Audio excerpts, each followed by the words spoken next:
The Green Bay Packers, their offense is averaging 26 points a game, tops in the league in third down efficiency. But Jordan Love told the media recently he still thinks there's room to grow. He pointed to his own mistakes. He had the strip sack against Dallas. He had that bad interception against the Browns. I don't know. What do you think about Jordan Love? I think it's interesting that there's so many skeptics on Jordan Love. If you go back to week 10 of last year to today, his numbers are unbelievable. Why is everybody doubting it works? It works. He's good. He's very good. Well, okay, so that's fine. Very good. Has he been a top 10 quarterback in the league this season? I don't think. I mean, there's Sam Darnold's playing way better than Dak Prescott. It doesn't matter. That's just a construct. Top 10 quarterback. He's been very good. He's been good enough to get you to a Super Bowl. Go back to week 10 of last year. I think it's week 10 or week 12. And you look at his numbers until today. He's an A quarterback. He may be A minus. He can be, he's one of these guys that he's got a little bit of a Sam Darnold Baker thing. Like, he's going to let it rip. Yeah. And he's not going to lose any sleep if he throws an interception. He's not going to be protective or safe. And so, but I think about this. If you are anywhere B++ to A minus, you mostly got your quarterback. And I don't think you can even dispute it. He is somewhere in that space. I would say he's not quite the elite 5, but he's very close to the rest. He's very good. The problem is when you're in the NFC playoffs, you're going to be going up against Jalen Hurts, Matthew Stafford, Baker Mayfield, Sam Darnold. I trust those guys in a big spot. Well, I don't know that I'm there yet. Matt Stafford gets hurt a lot. The Rams running backs have ball security issues. Sam Darnold, where his playoff wins, and I like him too. I've got a veteran coach. I've got unbelievable weapons. Finally, an edge pass rush. If Green Bay, if I had to bet somebody in the NFC Championship today, if I had to bet, Green Bay's as good as bet as that conference has. So they got the Bengals. Their schedule. Let's start looking at their schedule. Favored by 14. Now, I know what is their schedule going forward? Have you seen it? I think it's favorable. You got a lot of Giants you on there. You think it's favorable? Carolina, Jake Browning this weekend. Oh, I'm sorry, Joe Flacco this weekend, which is even easier. For the audience, let's name the quarterbacks. Okay. Going forward that they're going to play. Flacco, Kyler Murray, 41-year-old Aaron Rodgers, Bryce Young, Jalen Hurts in a massively struggling offense, Jackson Dart, whoever Minnesota starts. That's a 6-7 game sled of W's. Green Bay is, by the way, Green Bay opened. Pretty interesting team. Dallas, which is really good offensively. Detroit's got great personnel. So we don't know. Baltimore, late week 17, are they going to be playing for something? We don't know. Don't forget what Green Bay did to Washington and Jaden Daniels in week 2. Ran them off the field. Sure. Washington just beat the Chargers. Okay. This is so funny for many reasons. One, Colin said famously, I don't think Jordan Love's going to work. I've seen more footage of Bigfoot or whatever, right?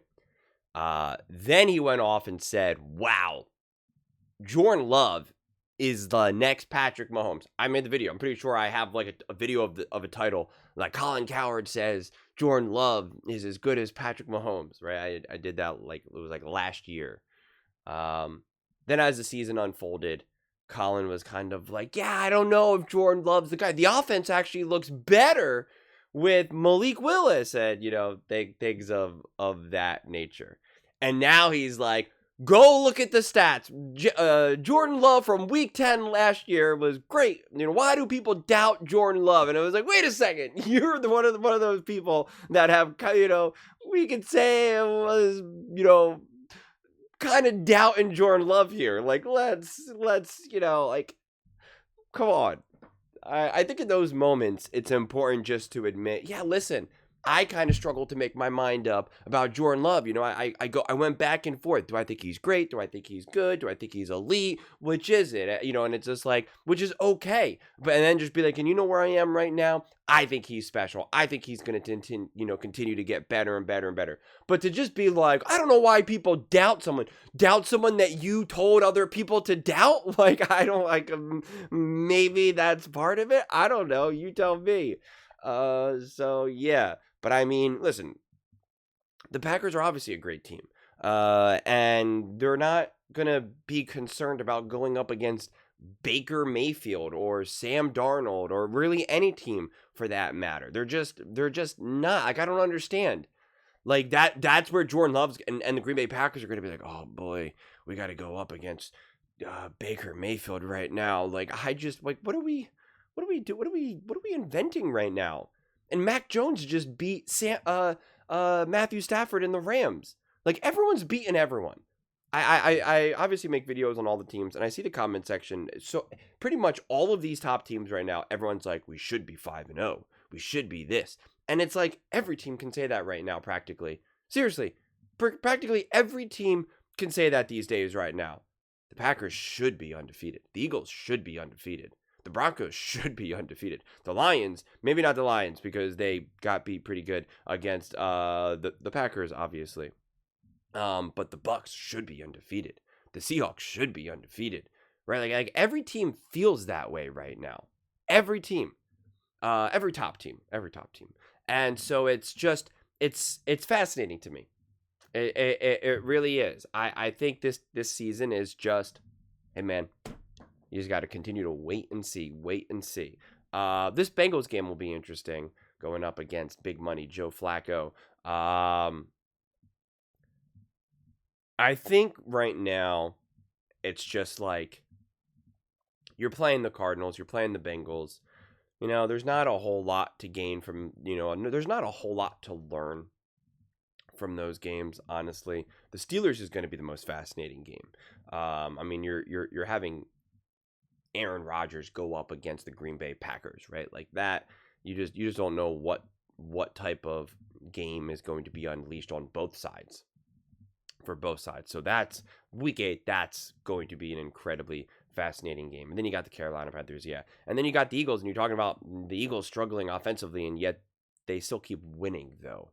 They're a top team, and that's now going to be by week 10. Who's to say that they're going to still be struggling offensively? And then you got the Giants, who are obviously not bad. And then, yeah, the Minnesota Vikings, and the Lions and the Bears. Right now, you're just in a heavy mix of divisional games, and then it's just like, yeah, like that's divisional games, and they've consistently been divisional games for this NFC North, where it's always just kind of like, yeah, man, let's just see what happens in those games as well. And then of course you got the Broncos and the Ravens slid into there. But I mean, if you're looking at the schedule overall, like, you're confident that, like, yeah, we're going to be in the playoffs. We're going to be competing for the division right now. Seems like it could be a tight race for the division title. And, it is just to make sure that you continue just to take care of business, take care of the Bengals, take care of the Cardinals, right? Take care of the Giants, like the Panthers, etc. Just take care of that. No random drops like you did against the Cleveland Browns and whatnot. Just take care of it. And then the objective against teams like, I'll even throw the Steelers in there again because of Aaron Rodgers, and the Eagles and the Lions and the Ravens, if the Ravens are actually competitive and who they've been in the past. Like those games is just, it's not a matter of winning every single one of those games to prove that you can beat them or that you're better than them. It's just playing your highest quality ball. Because I don't expect you to rip off win after, because then we'll say, okay, then they're just going undefeated from here, right? Then they're just going to win every single game from here. And it's like, it's probably not going to happen. But you want to see in those moments that if they do play the Lions, can they repeat what they did in week 1? If they do play the Eagles, can they do what they did to the Commanders? And if not, it's like, okay, can you keep pace like you did with the Cowboys against what will be a more complete team? Right, it's kind of different when everyone's just scoring on everyone. But can you win a back and forth game against a team like the Philadelphia Eagles, and it's only 21-21, right? When the margin of error really feels kind of like, oh boy, like everything is really starting to kind of get condensed here. Can you pull off a win like that, or same thing against the Lions under those types of circumstances? Those are some of the things that you'll be looking to see the Packers, win in different ways, because we've only really seen them win one way this season so far. And that's what made the Eagles special last year, is that they were able to win in every way imaginable. Whether they needed a comeback, whether they blew out a team, whether it was close going into the fourth quarter, whether it was a comeback win in the fourth quarter, whether it was an ugly, bizarre, low-scoring game against a bad team, right? Or it was a tough, gritty, low-scoring game against a great team, right? Like, it was just all the different variations, and it is important. They're all different ways of winning, and you need different things from your team at different times. And so that is what you're looking for. You're looking for that for all the teams, quite frankly. It's what I always keep saying to the Detroit Lions fan base, is like, it's great you're blowing out bad teams, and like, that's fantastic, but you want to be able to continue to show that you can win different ways. And that's why it's like, yeah, the Bengals, the Cardinals, I'm like, yeah, whatever. Like, I'm just the type of person that is just only ever so impressed by blowing out bad. If the Eagles are playing the Giants today, and the Giants are obviously a bad team, if they beat them 48-7, I won't be like, that's right, Philadelphia Eagles offense is back. I'm like, yeah, like, I expect you to be able to impose your will on a bad team. Like, it doesn't, and that's why when we get too lost in points per game or point differential, it's like, okay, but like, how much of that is based off of you just blowing out bad teams or whatnot? Like, that doesn't mean anything to me. So it's like, it is. I would love to get more barometer games from the Packers, but I think them just continuing to refine who they are, build their own identity against teams like the Bengals and the Cardinals, going into the Steelers, which I think will be an emotional game. And then you have the Panthers, and then you got the Eagles, and that'll be back now at it. But then you got the Giants, right? And then you got the Minnesota Vikings. Like, there is a lot of teasing here where it's like, The Packers have a bizarre schedule right now, honestly. They really do. You have a couple like, wow, this game's gonna be awesome, and then you got like, oh gosh, do I really gotta watch the Packers versus the Panthers right now? Like, I'll be honest, like, even just the Packers versus the Bengals, I'm like, the spread's 14 points. Like, you're like, all right, I mean, I feel like even if you're a Packers fan, like, you're excited to watch the Packers and you want to watch them play and you want to see a good game, but you're like, I don't know, are you really like, yeah, let's go, baby, Packers versus Bengals? Let's get after it. Like, I feel like you're kind of like, yeah, I'm a Packers fan. I'm going to watch Packers game, but like, I'm not expecting this game to be too emotionally driven right now, but we'll see. Considering they did obviously drop the game to the Cleveland Browns, it's, you're probably slightly like, all right, maybe things could get weird, probably not. The wild card of Joe Flacco, maybe he elevates that offense to levels that we haven't seen. You never know, but we'll see. I will tell you this about the Bengals. There have been many moments when throws could be made to like T. Higgins, Jamar Chase, etc., and Jake Browning was just unable to get them the ball. Joe Flacco should be able to get them the ball. He should.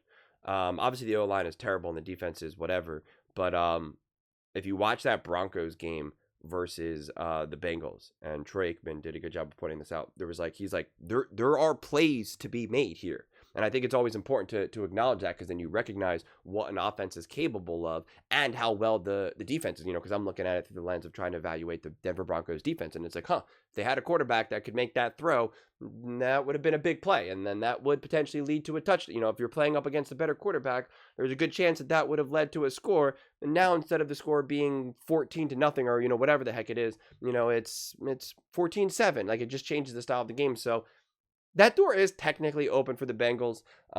We'll see how much life and fight they have left in them. They did make a move for Joe Flacco, so they must believe in something to a degree. How much, how large is that something? It'll be up for the Packers to paint that picture, I suppose. So I guess I convinced myself that this game will be slightly more interesting than on the surface of Bengals Packers, backup quarterback and a spread of 14 points, which I think is the largest I've seen this season so far.